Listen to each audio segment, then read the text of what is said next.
Bueno, para hablar sobre la Revolución Francesa, primero tendríamos que contextualizar sobre la Francia de finales del siglo XVIII. En este contexto social tenemos a una Francia que estaba pocamente industrializada, es decir, era mayormente rural. En esta Francia dominaba la figura del campesino y todavía existía esta figura feudal, del modelo feudal de los antiguos regímenes monárquicos europeos. Bueno, también tenemos que el campesinado poseía, aunque todo este conjunto de burgueses y comerciantes y campesinos se estimaba que era el 99% de la población, se estima que poseía solamente el 40% de las tierras. Bueno, también tenemos que la Francia del siglo XVIII era mayormente católica. Estaba la figura del clero y muchos nobles pertenecientes a las altas esferas de la sociedad ocupaban de hecho cargos eclesiásticos, ya que la Francia de ese entonces estaba la figura de la asamblea. Esta asamblea En esa asamblea votaban los que eran los tres estados, que estaba el primer estado, que venía siendo el clero, que venía a ser la iglesia católica, el segundo estado, que venía a ser la nobleza, y el tercer estado, que como ya había mencionado antes, estaba mayormente compuesto de burgueses, campesinos, comerciantes y demás. Eran como los representantes más destacados como de esas clases sociales. Y bueno, durante este contexto vienen a ser importantes estas reuniones que eran como logias en las que se discutía temas ilustrados y de pensamiento de aquel entonces. Se discutía a liberales como Bentham y también se discutía a ilustrados como lo puede ser Rousseau. De hecho, el Rousseau y el contrato social serán más adelante muy importantes en lo que es ya la revolución cultural que se dio en la propia revolución y, y vendrá como a ser como más importante la figura de Rousseau. Entre los más grandes causales de descontento para las revueltas que se dieron en Francia, tenemos la deuda estatal ocasionada por el padre de Luis XVI, el antiguo monarca, al haber apoyado a la guerra de independencia americana. Recordemos que Francia y Gran Bretaña fueron, específicamente Inglaterra, habían sido enemigos, entonces apoyando militar y económicamente a las colonias americanas en su independencia, estaba como intentando debilitar a su enemigo, a Inglaterra, en parte en venganza por la pérdida de esas colonias que Gran Bretaña, que Inglaterra les había quitado en Canadá a los franceses. Aparte de eso, también tenemos un tratado de libre comercio que generó malestar entre los comerciantes y burgueses franceses que tenían precisamente con Inglaterra, aunado también a las malas cosechas que se vivieron durante los años anteriores a la revolución. Había pocas lluvias, la tierra se tornó árida y las cosechas no fueron lo suficientemente óptimas para el sustento de toda la población en general. Y recordemos lo que habíamos dicho al principio, que los campesinos de esa Francia no producían con un mayor excedente con la intención de ir a vender a grandes ferias o a grandes mercados, no era el campesinado tenía una productividad con fines de sustento propio. Entonces, un 4 de mayo de 1789, para hacer frente a todas las problemáticas que estaba atravesando Francia, los tres estados se reúnen en asamblea para votar y hacer frente a esos problemas. El mayor tema que se toca o que suelen tocar los comerciantes y burgueses del tercer estado es frente al Tratado de Libre Comercio con Inglaterra.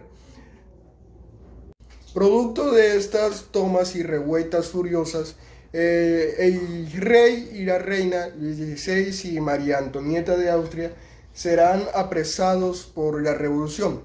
Recordemos, tengamos en cuenta que la monarquía antes se establecía en Versalles, en el Palacio de Versalles. Estaba muy a las afueras de París y estaba alejado de esa población francesa. ¿Qué hará la revolución? La revolución capturará al rey y lo pasará pasará de estar en el Palacio de Versalles y pasará a estar al Palacio de las Tullerías, el cual está ubicado en París. Ahí, estando bajo el control de la revolución, la Asamblea Nacional, que viene a ser el reemplazo de estos estados generales, la Asamblea Nacional obligará al rey a firmar documentos como lo fueron la Declaración de los Derechos del Hombre y del Ciudadano. Con un poder reducido y descentralizado, el rey, estando sometido bajo el pueblo francés, intenta escapar, pero es detenido en el intento por uno de los oficiales que estaban encargados de custodiar el Palacio de las Tullerías. Este hecho hará que se someta al juicio al rey en asamblea, el cual será considerado un traidor y un peligro para la revolución, por lo que será arrestado. Bueno, ahora, haciéndonos una idea de las fronteras francesas, Francia tenía territorios fronterizos con Austria y con Prusia, territorios que eran monarquías absolutistas y que eran aliadas de la corona francesa. Entonces estas monarquías, al ver que habían destruido y descentralizado la monarquía vecina, empiezan a amenazar a la revolución en Francia, por lo que Francia irá a guerra con Austria y posteriormente con Prusia. El comandante de los ejércitos prusianos va a declarar que si la revolución le hace daño al rey, si el rey llega a ser tocado, entonces los ejércitos de Prusia destruirán París, bajo lo cual se declara la patria en peligro. Con esta patria en peligro, la revolución se va a radicalizar. Entonces aparecerá la figura de los sans-culottes y los girondinos. Los sans-culottes eran miembros de la milicia popular que protegía la revolución, los cuales eran mayormente personas pobres que se habían como adheridos al ejército por sentimiento patriótico para proteger a la revolución. Entre el 16 y el 17 de enero de 1793, unos 380 diputados de la Asamblea General van a votar por la ejecución del rey por considerarlo un peligro para la revolución. La izquierda de la Asamblea, mayormente compuesta por jacobinos y por ilustrados y burgueses, votó a favor de la ejecución del rey, mientras que los girondinos, en una actitud tal vez más conciliadora, van a querer que el rey siga apresado, pero que conserve la vida. ¿Qué pasa? Al final van a terminar ejecutando a Luis XVI, por lo que la guerra con Prusia se va a intensificar, y esto nos lleva a que a mediados de 1793 la República Francesa estaba en guerra ya con gran parte de Europa, con Inglaterra, con España, con Prusia y con Austria.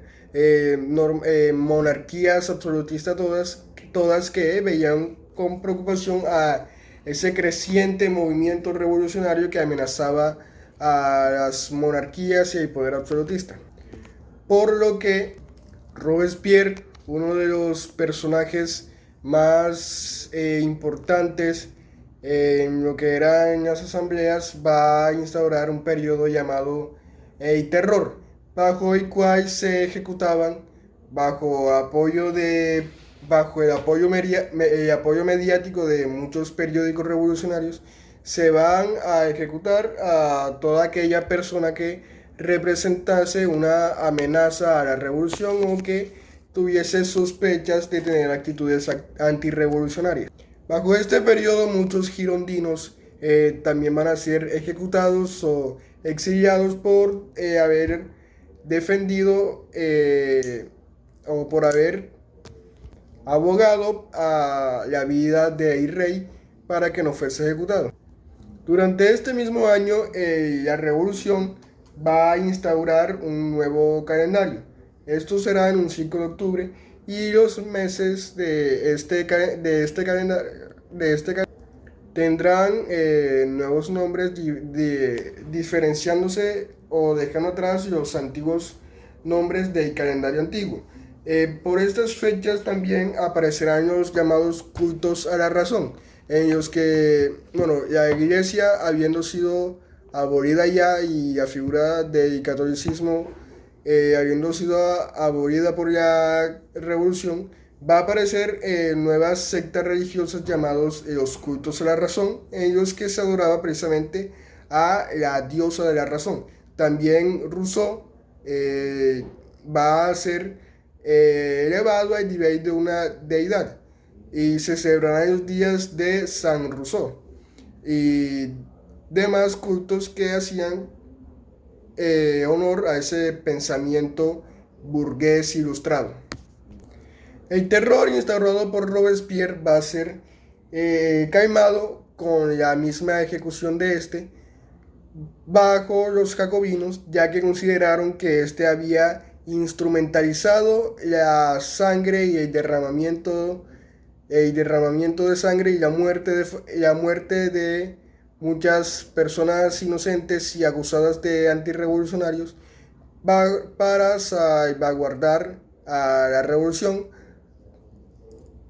y lo había hecho bajo sus propios intereses, por lo cual será ejecutado por la asamblea.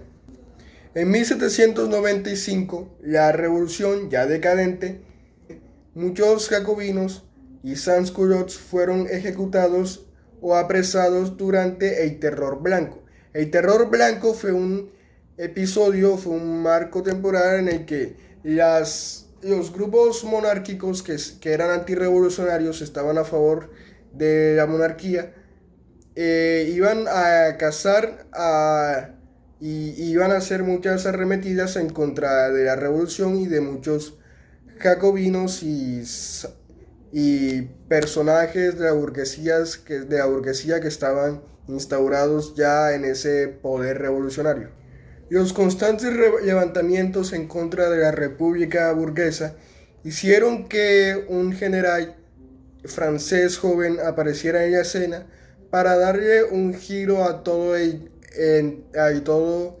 panorama en el que se había tornado la revolución. Muchas personas aseguran a este como el fin de la revolución, ya que se instaura una dictadura que en muchos sentidos va como contraria a esos valores iniciales que se quiso con la primera revolución. Pero a mí me gustaría observarlo desde un punto de vista que todos esos valores y todas esas ideas se tornan de una manera un poco diferente, pero que sigue como conservando esa identidad revolucionaria que con las guerras napoleónicas se irá exportando a diferentes partes de Europa, como España, Austria, Inglaterra. En España tendrá su clímax en la Constitución de Cádiz, precisamente en el que ese liberalismo exportado por la revolución y por las guerras napoleónicas se plasmará en esa constitución.